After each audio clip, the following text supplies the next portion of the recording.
Добро утро, почитувани гледачи. Почнува ново издание на емисијата Фактор здравје. Во него утрово зборуваме за дебелината и прекумерната телесна тежина, кои што се сериозен предизвик за јавното здравје не само во светот, туку и кај нас.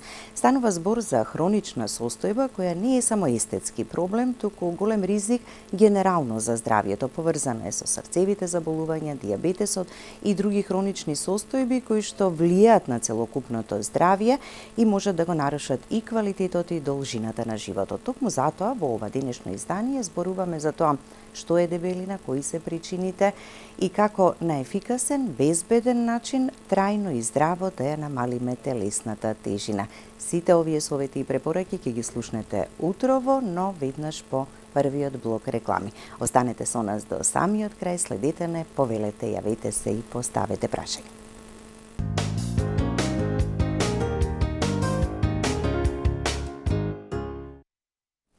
Како што најавив на самиот почеток, утрово во Фактор здравје зборуваме за дебелината, прекумерната телесна тежина, што ја предизвикува, зошто се јавува, каков здравствен проблем е, со кои сериозни здравствени заболувања може да се поврзе, како влијае на здравјето и како на ефикасен, безбеден начин трајно и здраво да ја намалиме телесната тежина. На оваа тема разговараме со доктор Валентина Крстеска, која што веќе е со нас во студиото. Добро утро, доктор Валентина, и добре ни дојдовте. Добро утро на вас, до сите гледачи, благодарам за поканата. Каква е состојбата со прекумерната телесна тежина? Велиме алармантна и во светски рамки, и во светот, но и кај нас не е поразлична состојбата. Секоја година бројките не се менуваат, за жал се зголемуваат се повеќе и повеќе. Светската здравствена организација ги ажурира податоците секоја година. За ова година исто така се алармантни. Само за земјите во европскиот континент 59% од вкупното население, се мисли и млади и стари, се веќе со прекумерна телесна тежина, а загрижувачки се бројките и кај младата популација. 1 од 3 деца до 14 години има прекумерна телесна тежина. Да, за ова веќе сме спомнувале, така и сме разговарале во рамките на нашата емисија, кога ја третираме ова тема на која што навистина треба да и се посвети должното внимание за нешто да почнеме да менуваме, мислејки и правејки нешто на тој начин за собственото здравје. Секогаш велиме естетскиот момент го тргаме настрана, повеќе треба да мислиме за здравјето и токму затоа да ја намалиме тежината. Секогаш е актуелна дебелината во текот на целата година, поготово сега е убав период кога многу од луѓето за жал по крај овај летен период не сакајки ставија повеќе килограми, да ги информираме што е дебелината, колку сериозна болест, веќе таа е болест, класифицирана е во шифрарникот за болести под дијагноза обезитет и какви се компликации има, рани компликации, касни компликации, кои болести се директно поврзани со дебелината како последица. Инаку една општа дефиниција, дебелината е секое зголемување на телесна тежина, односно наталожување на масни наслаги и внесување на многу повеќе калории отколку што се трошат. Тој вишок на калории секогаш организмот го таложи во резерви, тоа се масните наслаги, кои што најмногу се таложат околу стомакот, под градите, околу грбот. И сега од тука почнуваат сите проблеми. Проблемите можат да бидат прво поврзани со високиот притисок. Она што прво се јавува е висок притисок. Зошто? Масните наслаги, како што кажав, како ги обложуваат не само горните делови на телото, долните делови, околу мускулите, околу крвните садови. Крвта која што треба сега од вените да оди кон срцето, мора да совлада голем отпор. Значи, венскиот отпор на крвта е голем, па поради тоа срцето е принудено да работи многу побрзо за да извлечи таја крв. И така се јавува високиот крвен притисок. Долготрајното постоење на тој висок крвен притисок од своја страна дава други проблеми. Тоа се мозочните инфаркти, срцевите инфаркти. Исто така срцето кога долго време работи забрзано, бидејќи е мускул, со тек на време тој мускул олабавува и се јавува срцева инсуфициенција и срцева декомпензација. Таа може да биде од десен и од лев тип. Многу гледачи знаат кои што имаат отоци околу глуждовите на нозете, ни бели тестасти отоци. Тоа е застојот на течноста во нозете кај срце кое што има лева срцева декомпензација. Од друга страна, кај десна срцева декомпензација имаме веќе наталожување оток во белите дробови, тоа е тој белодробен едем, кој што е многу по-сериозна ситуација. Исто така, проблемите со ендотелот на крвните садови, каде што се наталожуваат масни наслаги, луменот на крвните садови се стеснува, повторно имаме оттежнато движење на крвта низ крвните садови, доаѓа до коагулација, наталожување на крвта во вид на тромби. Тоа во секој момент тој тромб од некоја друга причина може да биде откачен и исто да даде проблем за срцеви и мозочни инфаркти. Од друга страна, како механички проблем, бидејќи дебелината, како што кажав, тие масни наслаги најмногу околу половината под градите, каде што ја подигаат диафрагмата. Кога ќе ја подигнат диафрагмата, го притискаат белодробието и се јавува проблем со дишењето. Многу едноставен одговор, луѓето бараат решение на други начини, кога не можат да дишат, поготово не можат да спијат, се будат во текот на ноќта, тоа испрекинато ноќно дишење или појава на апнеа. Исто така мора да спијат на повисоко на 2 до 3 перници. И сега кога овој проблем механички, само механички, ќе се надоври со некои други проблеми, сега доаѓа период на алергии, доаѓа период на вирусни заболувања, комбинација на таков проблем на дишење со астматичните напади.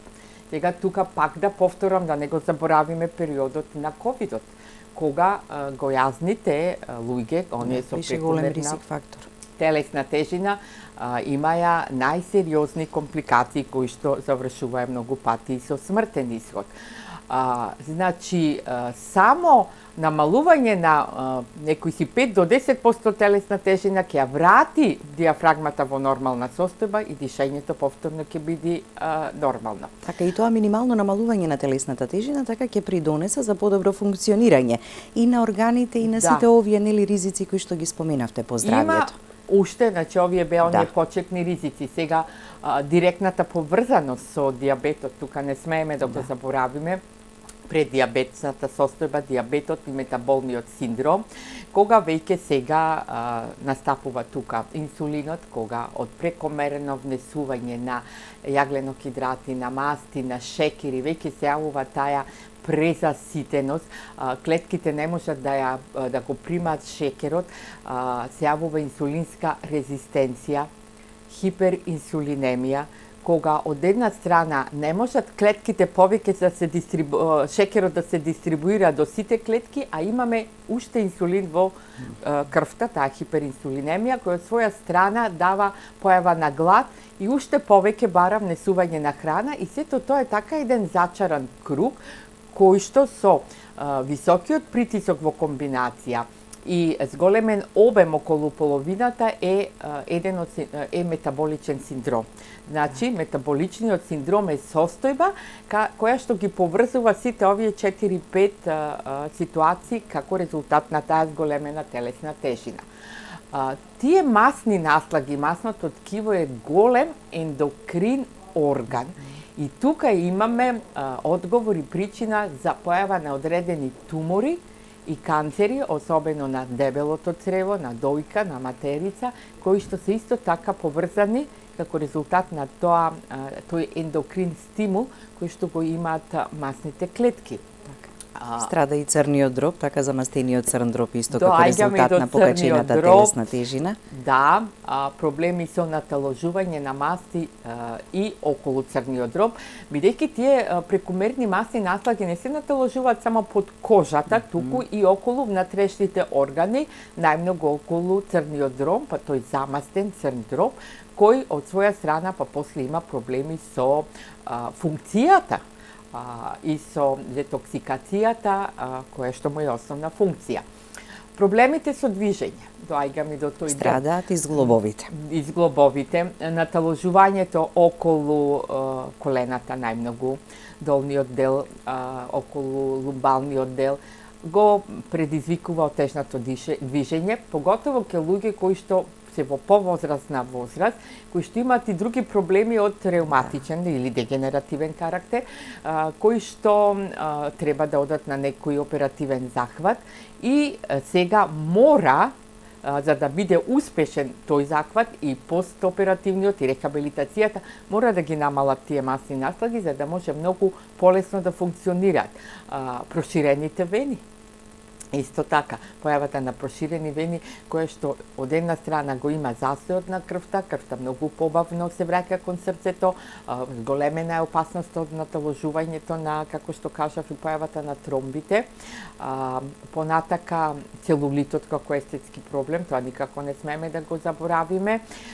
И исто така, општиот изглед, естетиката, може сето тоа да доведе и до промена и на психичката состојба, појава на депресија, после појава на намалено самопоуздање, така да една комплексна слика која што едно од друго се надоврзува. Так, влезени во тој круг од кој што едноставно како да не знаат како или не можат да излезат, бидејќи секој различно и го доживува сето тоа и секој различна перцепција има и секој различно одлучува дали треба да намали, кога ќе намали и како да го одбере вистинскиот начин.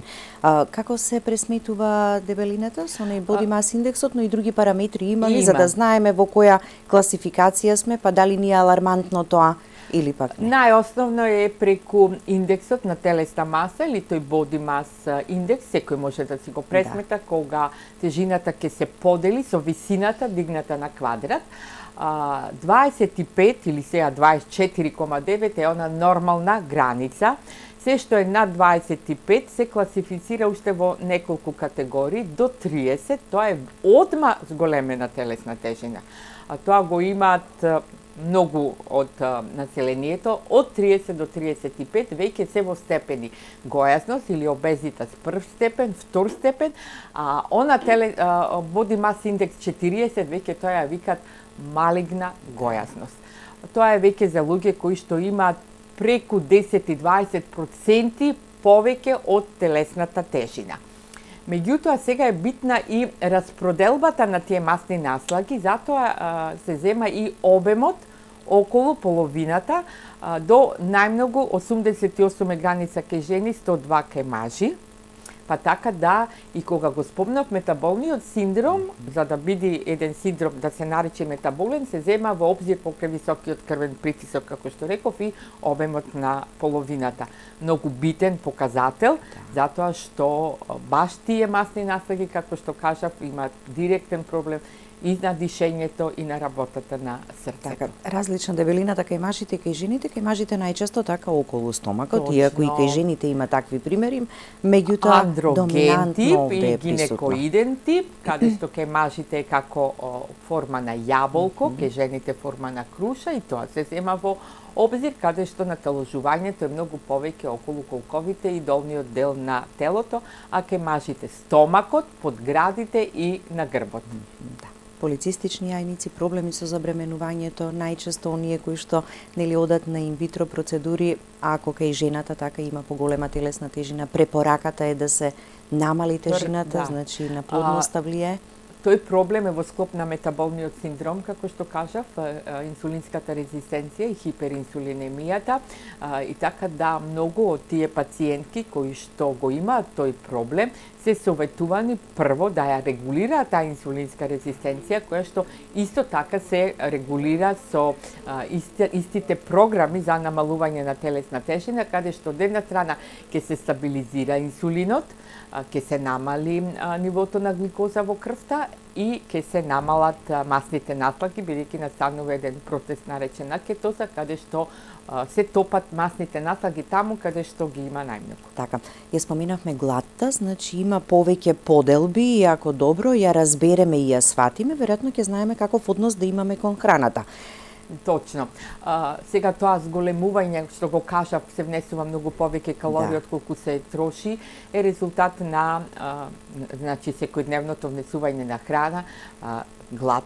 Поради глад ние внесуваме храна, меѓутоа има неколку типови. Најосновниот кога сме многу сати гладни без да внесеме храна, повеќе сати во текот на денот и кога желудникот е празен, и тоа е она класична механичка глад. Меѓутоа кога во таков се доведеме во таков глад, па почнеме да јадиме, може малце и да се изгуби од контрола, па да се внеси многу повеќе храна отколку што е потребно. Бидејќи сме прегладнети во тој момент, така и се јавува јадеме количински многу повеќе од што му е потребно на организмот. Точно. И сакам да кажам, значи кога ќе се јави таа глад, не треба да се доаѓа до период на прегладнетост. Туку на првата појава на глад да се внеси помала количина, затоа што и тоа повеќе пати помалку ако се внеси нема да прави такви големи скокови на инсулинот, инсулински пикови. Другиот тип на глад, многу познатата емоционална глад, кога вистински не сме гладни, можеби ние сме внесле храна и пред пола сат и сат, меѓутоа некои состојби, како што се анксиозност, страв, депресија, тага, каде што тие ситуации се ублажуваат со внесување на храна.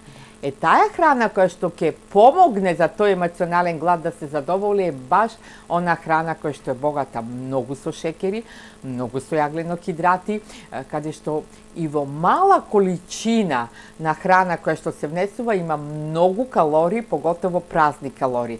Таа храна е многу достапна, многу е широко распространета. Процесираната храна, храна која што е во кесички, сите тие видови на грицки, во мало пакување, попримамлива и повкусна, веројатно и затоа многу калории кои што се празни калории. Многу е битно и понатака ќе кажеме да се внесуваат калории колку што организмот базално му треба да ги задоволи дневните потреби, бидејќи многу лесно се добива 1 килограм на телесна тежина. За да се доби 1 килограм на телесна тежина потребни се 7700 калории. А замислете вие во еден таков оброк со некој грицки ќе внесите од 500 до 1000 калории. Плюс само од некој чипси или на пример Кока-кола или некој чоколадо. За неколку дена вие ќе го имате тој 7700 калории. 1 килограм за една недела, за еден месец 4 килограми. Тоа е многу. Некогаш и за пократок временски период се ставаат тие 4-5 килограми. Без човек да биде свесен. Токму поради тоа што во тој напад на емоционална глад, и ке помлади, ке постари тоа се јавува, се внесуваат така наречените празни калории. На тоа се надоврзува и третиот тип на глад, тоа е таа метаболична глад, која што спомнавме со инсулинската резистенција и хиперинсулинемија, која што се јавува кога пак се внесува храна богата со шекери или продукти кои што имаат висок гликемиски индекс.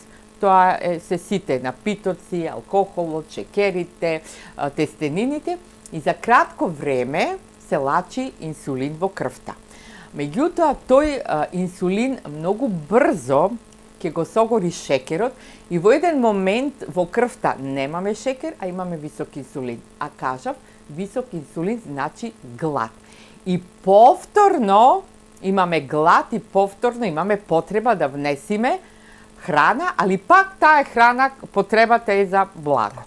И во цело време се јавува таа глад, таа се вика метаболна глад и е најбитна за нашава тема и за дебелината. Ја правиме грешката и рековте во еден месец може и 3-4 килограми нели да се стават вишок.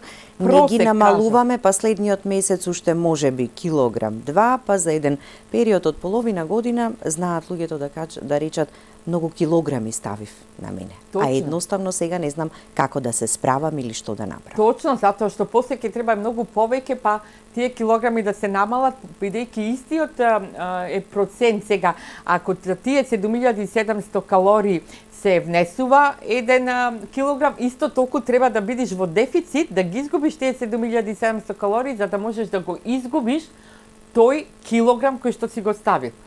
И затоа е многу битен изборот на храна, гликемискиот индекс на намирници, бројот на калории кои што се внесува во текот на денот, а од друга страна е многу битно и колку е човекот активен.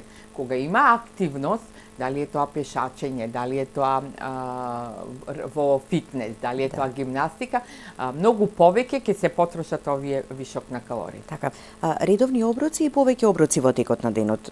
Ќе се согласите дека појадокот е многу важен, така? Точно. Не мора да биде и премногу обилен, ама му давате енергија, храна на телото, организмот за да го издржи денот.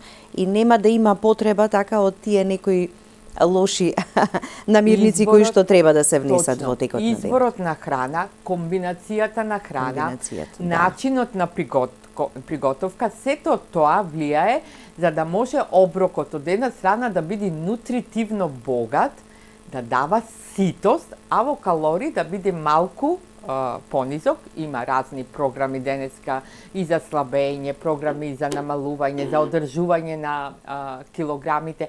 Така да, ако се повеќе оброци во текот на денот, тој број на калории ќе се подели на 3. Например, ако треба 1600 калории да се внесат во текот на денот, можат да бидат или 2 убави оброци со една ужина, например да биде појадокот од 500 калории, ручекот околу 900, па да имаме до 200 калории некој парче овошје измеѓу, или да бидат 3 помали оброци, како што кажавте, али сепак мора да биде тој број на калории застапен и поделен рамномерно, за да не дојде до вишокот да се таложи како резервни масни наслаки. Така. Зошто се случува понекогаш, особено нели пладневниот ручек, од кога е време за ручек, кога премногу ќе се најадеме, веднаш да почувствуваме потреба да легнеме, заморени сме, немаме енергија, немаме сила, ни се спие.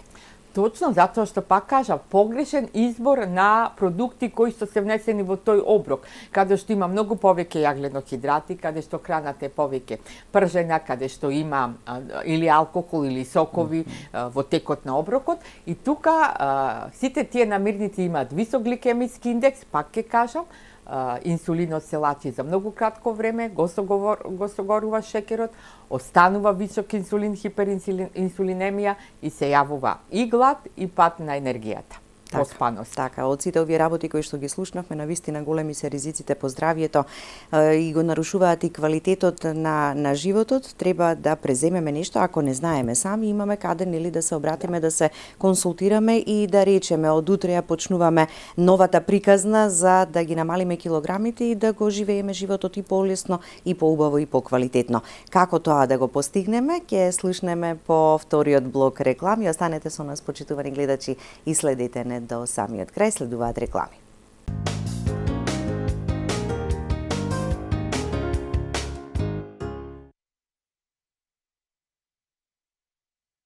Продолжуваме со разговорот во студиото со доктор Валентина Крстеска. Доктор Валентина, 10 години сте комплетно посветени на оваа проблематика, дебелината, прекомерната телесна тежина и како да им се помогне на луѓето да ја донесат првично одлуката дека сакаат да направат нешто добро за своето здравје и да почнат да ја намалуваат. Точно. Последниве 10 години посветена сум на решавање на проблемот за намалување на вишок на килограми. Само да се надоврзам, моите први почетоци, првите 15 години беа работа во физикална терапија, каде што бев соочена и секојдневно ги гледав последиците од дебелината врз здравјето на луѓето. поготово проблемите со движењето, проблемите на луѓе кои што доаѓаа на рехабилитација после операција и каде што требаше многу повеќе терапии за да се постигне резултатот, бидејќи имаа високна телесна тежина. Мораа прво да ослабат, за да може да ги правиме тие процедури. Сега, последниве 10 години, дојдов од друга страна, каде што работам за превенција на болестите на метаболизмот, значи предиабет, диабет и намалување на телесната тежина. Бидејќи решение има. Решението постојат разни програми, каде што за многу кратко време се намалува вишокот на килограми на брз, сигурен начин. Тие програми во себе го содржат она што е најдобро, како што кажав, за краток период да се намали тој вишок на калории кои што се внесе, една од тие липосукцијската исхрана, која што не само што постои долго време, туку е една програма која што е испитана на Институтот за дебелина Ломоносов во Москва. Сите тие резултати сега се внесени во претражувачот PubMed, каде што секој може да отвори, да ги види и да прочита зашто станува збор и какви ефекти се постигнуваат. Со комбинација на еден тип на медитеранска исхрана и додатоци од сурутка од млеково прав и аминокиселини, за еден месец се слабее 7 до 10% од телесна тежина. И многу повеќе од 10%, бидејќи ке оние луѓе кои што ги спомнавме со многу висок индекс на телесна маса, кои што има 35-40, тие ќе ослабат и повеќе од 10%, помалку од 7 нема некој што не ослабел, али границите се процентуално индивидуални за секого. Многу е едноставна. Како изгледа, како се спроведува и како се применува? Месец дена, многу едноставна, затоа што е поделена на 2 фази во 14 дена и многу побитни се тие првите 14 дена, бидејќи на почеток мора телото да влезе во таа фаза на кетоза, кога што е фазата на кетоза, процесот на кетоза? Кога телото самото на себе си обезбедува енергија која што му недостасува. Како што кажав, кога се внесува храна која што има помалку калории од она што е потребно, тогаш остатокот од енергијата организмот сам си го создава. Се уклучува аларм дека има потреба од гориво, од енергија и тогаш енергијата која што стои неактивна во резервните масни наслаги се подкренува во процесот на кетоза. Од една страна се топат масните наслаги на критичните места, од друга страна телото добива енергија која што е многу подобра од она енергија која што се добива од шекерите, поготово за работата на срцето, на мускулите и на мозокот. Го нема она поспано што го спомнавме во првиот дел, луѓето се чувствуваат во текот на денот полни со енергија, може да си ги завршуваат сите обврски, дали се студенти, дали се на работно место. И таа кетоза дава одредени симптоми кои што многу луѓе можат да ги препознаат. Еден мирис на ацетон, бидејќи кога се топат масните наслаги, се ослободува ацетон, а тој излегува преку дишење, потење и мокрење, па така се јавува еден метален вкус во устата. Тоа е еден добар и позитивен знак и таа е посакувана кетоза која што ја имаме во програмата на липосукцијска исхрана. Во првите 14 дена главен оброк е еден касен ручек или вечера, богат со месо или риба, парче месо или риба, али секогаш мора, како што реков, и количина 180 до 200 грама. Да, не можеме неограничено, така? Да, затоа што има прилог на избор на зеленчук, исто зеленчук, кој што има понизок гликемиски индекс, за да бидат застапени сите параметри, да може нутритивно да биде богат оброкот, богат со минерали, со витамини, а калориски да биде малце во дефицит. Остатокот од денот оброците се заменуваат со напитоци кои што од своја страна повторно се нутритивно богати. Тоа е препарат липоалфа и липобета, кој што содржи липоалфа сурутка од млеко и билни влакна од растенијето од конџа глукоманан.